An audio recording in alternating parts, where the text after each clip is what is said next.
Заповядайте на климатичните ни тестове. Един Ягуар трябва да е готов за всяко предизвикателство.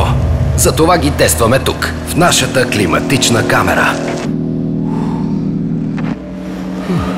Където температурите варират от 50 градуса по Целзий до минус 30. Така е по-добре. Веднъж, щом металът, двигателят, маслото и акумулаторът са максимално охладени, тестът стартира. Ягуар също. В крайна сметка, не искаш екипировката ти да те предава. Независимо дали се палиш или си хладнокръвен. Напомня ми на английското лято.